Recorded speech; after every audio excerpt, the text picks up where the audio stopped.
So comment, subscribe, dislike, or like. Check out the links in the descriptions for other of my sites, other activities that I'm involved in.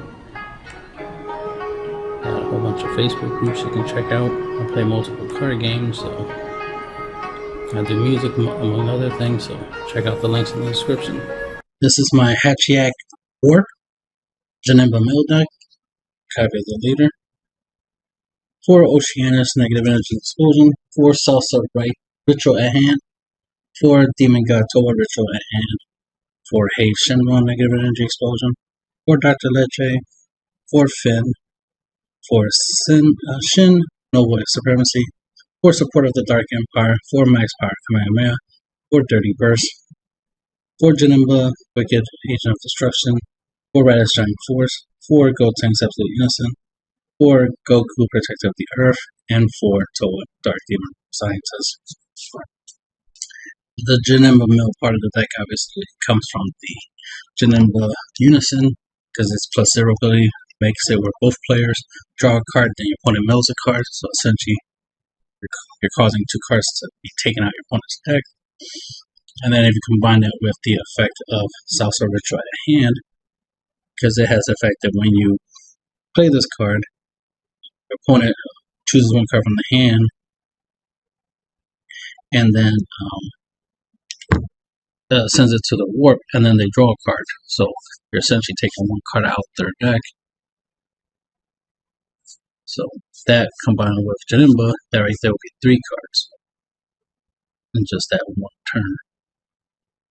Then he has the effect that when this card attacks, your opponent chooses 1 battle card in their drop area and sends it to the warp.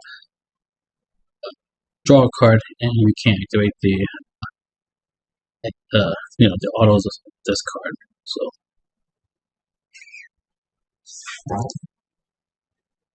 it's very useful to slowly, mill your opponent out through that. The other, the warp effects of the deck, in order to get rid of any problematic battle cards, will come through Finn, through his warp wiping ability, and then through Haze, his ability that when he attacks, you choose 1 of your opponent's battle cards and send it to the warp, then switch this card to active mode at the end of your turn, which comes in handy in making it hard for your opponent to attack him and get him off the board. And if you get 2 of them in play, that's 2 warps a turn, right?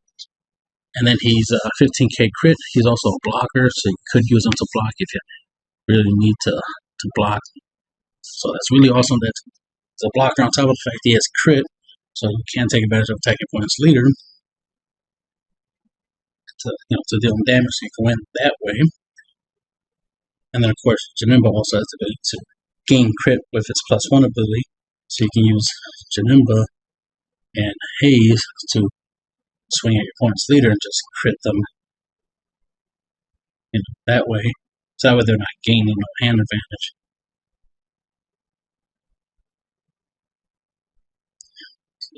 And the fact that this warps battle card regardless of levels is really awesome. Comes in handy in many situations. We have Toa. She's a blocker, and she has the fact that when you play this card, choose 1 of your opponent's battle cards and send it to the warp. And then your opponent chooses 1 card in the hand and sends it to the warp and draws a card. So it's similar to Salsa's ability. So that's one other way of getting a card out of your opponent's deck. And then you're just getting a card out of their hand, on top of the fact that they get rid of 1 of their battle cards in the process. And you're putting up a blocker, and it's always important to keep your defenses up, especially with this deck. We have Dr. Leche as a reusable blocker, so we got blockers up here. We got Oceanus, which is a blocker, also counterattacks. On your opponent's turn, it costs 3 less to play, so it costs 2 to play it during your opponent's turn. And it has the ability to make your opponent roll 4 cards every time they attack once you trigger this card's effect. And you discard in order to play this card, so keep that in mind.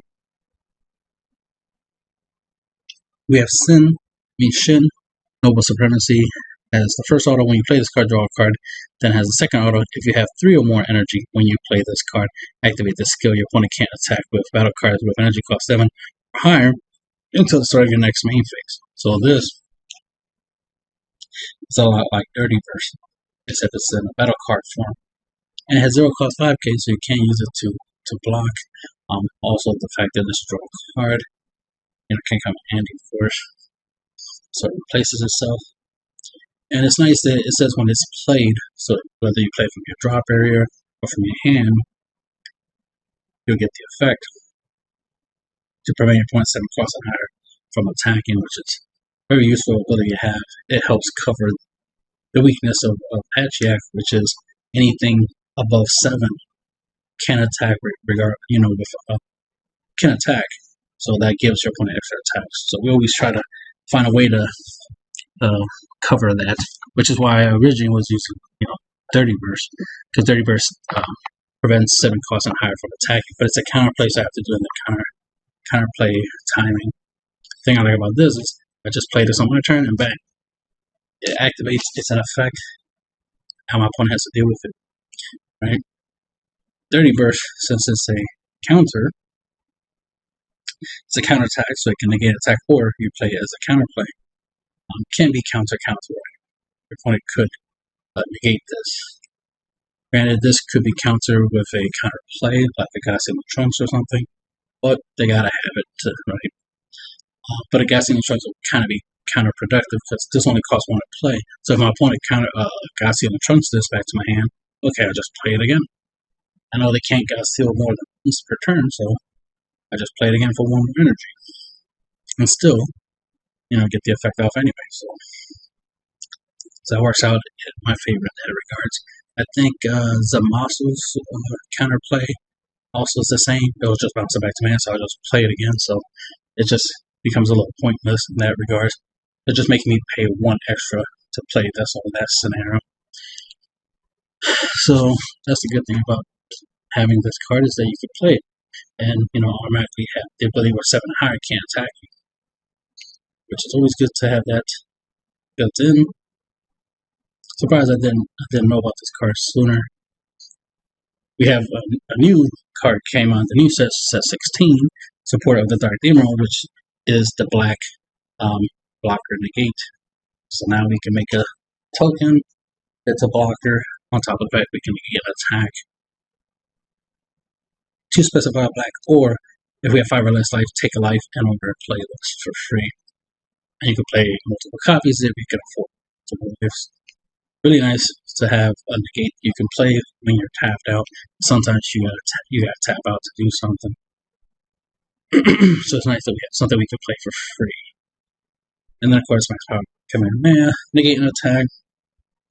And if you have 4 cards, you can remove from your drop to award 4 cards in order to add this back to your hand, and then can't activate copy this card for the rest of the turn. So makes it reusable that you can use it every turn as long as you can afford to work cards. And then it has the active main, where you can choose one of your opponent's battle cards with energy cost higher than their current energy, and then I'll send it to the warp. So not a warp card in the deck, so this will help us control opponent's board, so that we can focus on their life and then focus on milling them, do some mill effects, and not have to worry too much about always defending. Because it's not enough to just block your opponent's attacks. You gotta make sure they can't attack with those same cards again. You want to force them to play other cards to attack you with, right? Because typically you're going to have to deal with Unison with your opponent's leader all the time, so that's something you can't get rid of. Unison's a little bit harder to get rid of, but not impossible. So you gotta deal with them. But battle cards should be easier to get rid of, and that's your goal is to try to get rid of them as much as possible. So you want to put up a defense and get rid of their offense. So that's where the warping comes in. Janemba, of course, we use it for the mill, but we can also use it for his crit ability. Reddit's main blocker, because he can block, and then he triggers his auto when he restands. goes back into active mode, so you can block again, so you can get 2 blocks out of them. We use this +0 ability to draw a card and restand him so that we can attack with him because he is 19k. Attack with him. Use his active main to draw a card and restand him, and of course drawing a card helps us keep our hand nice and thick. Then we have Go Tanks, 20k blocker, dual attack. We can use it to apply pressure. The ability to attack twice is always good. The -2 ability to draw 2 cards, or the -3 ability to choose up to 2 of your opponent's battle cards, ignore and bury, and then place them at the bottom of your opponent's deck in any order, which is very helpful for clearing our opponent's board as well as of anything that has barrier. You definitely want to get rid of anything that's barrier on the board because they'll stay there too long. You want to get rid of them. But keep that in mind that this does put them at the bottom of your opponent's deck, so that will slow down your ability to middle your opponent out. Super Saiyan 4, Goku, Protector of the Earth, 5 specified blue. Auto, when you play this card during your opponent's next turn, they can't attack with battle cards unless they choose one of their battle cards with an energy cost 2 or more and place it at the bottom of their deck in order to attack. We combine this with the -2 ability of choose all your opponent's battle cards, ignore and bury, and return them to their one's hand. That way they have to play everything again. And then they have to deal with the fact that they have to bottom deck a battle card, 2 costs or more, in order to attack. Then our leader's ability, of course, triggers in, so it just makes it so much harder for our opponents to establish a board and to attack us with a lot of cards, which is always good. He's a 15k buy, so you can take advantage of attacking him. And then we got Toa, which has the active main +0 active main ability, which lets us choose 1 card from our hand, discard it, and then choose up to 1 of our opponent's battle cards, 3 or less, and send it to the warp. So this is a nice little reusable warp engine. She's a 20k body, so she'll stick on the field for a while. She has an auto that whenever one of your opponent's battle cards is KO'd or removed from the battle area, she gets a marker, so of course her +0 ability will trigger that auto and give her a marker. When she has she can't attack unless she has 3 or more markers. So if she has 2 or less markers, she can't attack. So you want her to have 3 or more markers in order for her to attack. She has a 20k body, take advantage of that. And her -4 active main ability, choose up to 1 of your opponent's battle cards and gain control of it. So this is a way we can it's just, it's another way of removing a threat from our opponent's board, but putting it on our side so that way it becomes a threat to our opponent. Typically, we want to grab a blocker and take advantage of using it to defend ourselves with. But you can take something that's strong that has double strike or triple strike and just use that as our own win con against our opponent. And let's see another video.